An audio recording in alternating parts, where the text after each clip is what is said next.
తెలంగాణ ప్రభుత్వంపై మాజీ మంత్రి హరీష్ రావు తీవ్ర విమర్శలు చేశారు. పంట కొనుగోలులో ప్రభుత్వం నిర్లక్ష్యం చేస్తుందని మండిపడ్డారు.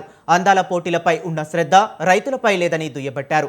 రైతుల పట్ల ప్రభుత్వం ఉదాసీనంగా వ్యవహరిస్తుందని అన్నారు. ధాన్యం అమ్ముకోవటానికి రైతులు యుద్ధం చేయవలసి వస్తుందన్న హరీష్ రావు ఫైర్ అయ్యారు. రాష్ట్రంలో రైతుల ఆత్మహత్యలు కూడా పెరిగాయని చెప్పారు. రైతుల సమస్యలపై రివ్యూ చేసేందుకు సీఎం సమయం లేదా అని ప్రశ్నించారు. రైతుల మరణాలకు ధాన్యం రాసులే సాక్షి అని హరీష్ రావు ధ్వజమెత్తారు. కట్టాల్సిన రైతు బీమా పైసలు మే నెల వచ్చినా రైతు బీమా పైసలు కట్టలే.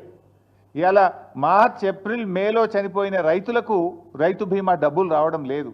దీన్ని రివ్యూ చేయడానికి రేవంత్ రెడ్డి గారు మీకు సమయం లేదా అని నేను అడుగుతా ఉన్నా. ఈ వడ్లు కొంటలేరు, వడ్ల కుప్పల మీద రైతులు పిట్టల్లాగా రాలిపోతుంటే దీని మీద రివ్యూ చేయడానికి మీకు సమయం లేదా అని నేను అడుగుతా ఉన్నా. 4,000 కోట్లు వడ్లు కొన్న రైతులకు డబ్బులు రావడం లేదు. గొప్పగా చెప్పిన 512 కోట్ల బోనస్ రావడం లేదు. ఇవి ఎందుకు పడతలేవు రైతులకు? 48 గంటల్లో కేసీఆర్ ఇచ్చినప్పుడు మీరు ఎందుకు ఇయ్యలేకపోతుండ్రో రివ్యూ చేసుకోవడానికి మీకు సమయం లేదా రేవంత్ రెడ్డి గారు?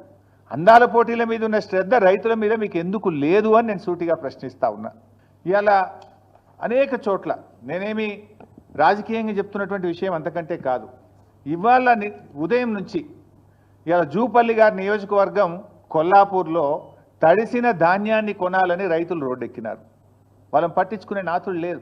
తరుగు పేరిట కిలోల కొద్ది 4 కిలోలు 5 కిలోలు తీస్తుండ్రని చెప్పి ఇలా కొల్లాపూర్లో వాళ్ళు ధర్నా చేసిండ్రు. నాగర్ కర్నూలు జిల్లా పెంటపల్లి మండలం జటప్రోలులో ఇలా తడిసిన ధాన్యాన్ని కొనండి, మొలకలెత్తుతున్నాయి అని చెప్పి రోడ్డెక్కి రైతులు ధర్నా చేసిండ్రు. జగిత్యాలలో తూకంలో 4 కిలోలు 5 కిలోలు ఎక్కువ పెడుతున్నారు, మాకు బస్తా మీద 5 కిలోలు తీస్తే క్వింటాల్కి మీద 10 కిలోలు పోతుంది అని చెప్పి జగిత్యాలలో రైతులు ఇలా రోడ్డెక్కి ధర్నా చేసిండ్రు. అదేవిధంగా సిరిసిల్ల జిల్లాలో తంగెలపల్లి మండలం జిల్లెల గ్రామంలో వడ్లు కొనుగోలు చేయడం లేదని సిరిసిల్ల సిద్దిపేట హైవే మీద రాస్తా రోకో చేసిండ్రు. అదేవిధంగా సన్నవడ్లు కొంటలేరు, 2 నెలల నుంచి సన్నవడ్లు అమ్ముకోవడానికి కళ్ళంలో వడ్లు పోసి ఎదురు చూస్తున్నామని చెప్పి రాస్తా రోకో చేసినారు. వనపర్తి జిల్లాలో రాత్రి భారీ వర్షం పడి సంచులన్నీ తడిసిపోయినాయి, మక్కలు తడిసిపోయినాయి, కొంటలేరు అని చెప్పి మరి వనపర్తి మార్కెట్ యార్డ్ బయట రైతులు ఇలా ఆందోళనకు దిగినటువంటి పరిస్థితి. మా ఈశ్వరన్న గారు నియోజకవర్గం ధర్మపురిలో రాయపట్నంలో కూడా అక్కడ వడ్లు కొనడం లేదని చెప్పి ధర్నా చేసి కంప్లైంట్ ఇస్తే అక్కడ సీఈఓ ప్రభాకర్కు నోటీసులు జారీ అయినటువంటి పరిస్థితి.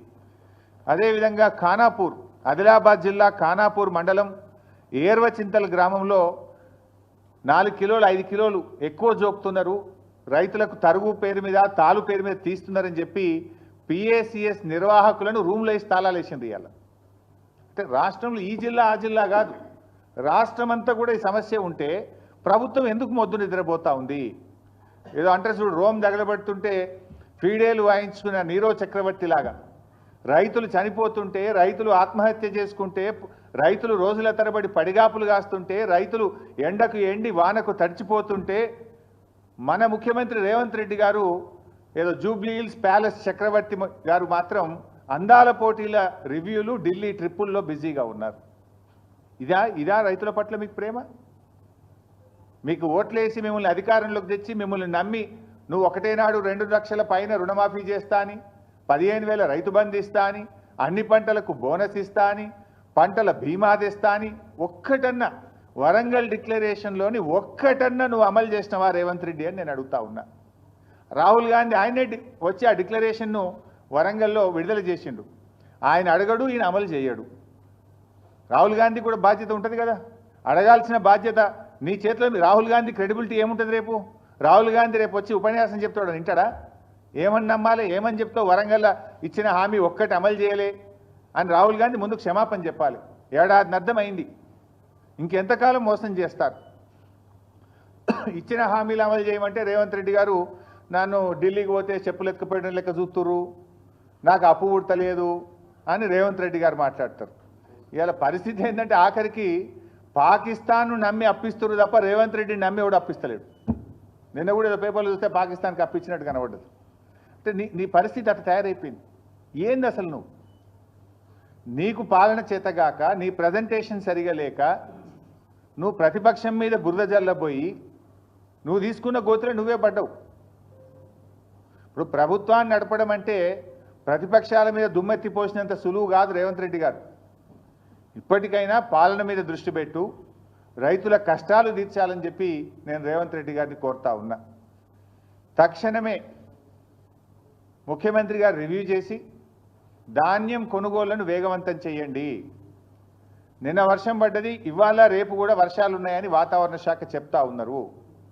తడిసిన ధాన్యాన్ని కూడా రైతులకు ఇబ్బంది కలగకుండా అధికారులందరినీ కూడా తహసీల్దార్లను, ఆర్డీఓను, డిఎం సివిల్ సప్లైను, జాయింట్ కలెక్టర్లను క్షేత్రస్థాయిలో పంపించి మంత్రులు కూడా క్షేత్రస్థాయిలో వెళ్ళి తడిసిన ధాన్యాన్ని వెంటనే కొనుగోలు చేసి రైతులకు నష్టం జరగకుండా చూడండి. అసెంబ్లీలో ఉపన్యాసాలు ఇచ్చుడు కాదు, తరుగు తాలు పేరు మీద 5 కిలోల నుంచి 10 కిలోల వరకు రైతుల దగ్గర క్వింటాల్కు కట్ చేస్తూ ఉన్నారు కనుక దాన్ని రివ్యూ చేసి తాలు తరుగు లేకుండా కొనుగోలు జరిగే విధంగా రేవంత్ రెడ్డి గారు చర్యలు తీసుకోవాలని చెప్పి మేము డిమాండ్ చేస్తూ ఉన్నాం. ఒకవేళ ప్రభుత్వం స్పందించకపోతే బీఆర్ఎస్ పార్టీ పక్షాన పెద్ద ఎత్తున కార్యాచరణ సిద్ధం చేసుకొని బీఆర్ఎస్ పార్టీ రైతుల పక్షాన పోరాటం చేస్తుందని చెప్పి కూడా ఈ ప్రభుత్వాన్ని హెచ్చరిస్తూ ఉన్నాం. సోషల్ మీడియాలో వచ్చిన వార్తల మీద ట్విట్టర్లో నేను అదే రోజు ఖండించిన. 1, 2 చివరికి మా నాయకులు దాసోజు శ్రవణ్ గారు, ఎర్రోల శ్రీనివాస్ గారికి చెప్పి పోలీస్ స్టేషన్లో కంప్లైంట్ కూడా ఇచ్చి ఆ కంప్లైంట్ను కూడా నా ట్విట్టర్లో పోస్ట్ చేసి ఇటువంటి ఫేక్ ప్రచారం నమ్మొద్దని తక్షణమే డీజీపీ గారు వీళ్ళ మీద చర్యలు తీసుకోవాలని చెప్పి కూడా నేను రాష్ట్ర డీజీపీ గారిని కోరిన విషయం కూడా మీ అందరికీ తెలిసిందే కదా. ఆ పంచాయతీ లేదు మా పార్టీలో. నేను చాలాసార్లు కూడా చెప్పాను, మీరందరూ కూడా చూసింటారు. ఒక్కసారి కాదు, కొన్ని 100ల సార్లు చెప్పి ఉంటాను.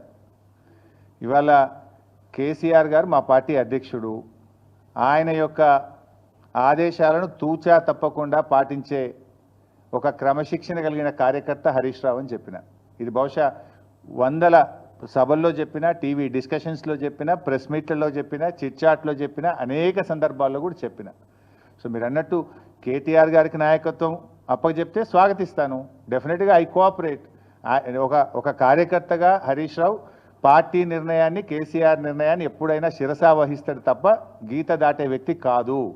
ఇది నా 25 ఏళ్ల రాజకీయ ప్రస్థానం చూపిస్తుంది. 25 ఏళ్ళ నుంచి నేను బీఆర్ఎస్ పార్టీలో ఉన్నాను. పార్టీ జెండా పుట్టుక నుంచి ఈ రోజు వరకు కేసీఆర్ గారి అడుగుజాడల్లో వారి సూచనలకు అనుగుణంగా పనిచేసేటువంటి ఒక కార్యకర్తగా హరీష్ రావు పనిచేసిండు, రేపు కూడా చేస్తాడు. Thank you. ఇవన్నీ చిల్లర ముచ్చట్లు బంద్ చేసి ఇంత స్పష్టంగా కుండబద్దలు కొట్టినట్టు నేను మాట్లాడుతుంటే మీరు ఈ ప్రశ్నలు ఏందో నాకైతే అర్థమవుతలేదు. ఇంత కుండబద్దలు కొట్టినట్టు 100ల సార్లు చెప్పినా మళ్ళీ ఈరోజు కూడా చెప్పినా కదా. My leader is KCR. What ever KCR says Harish Rao will follow it.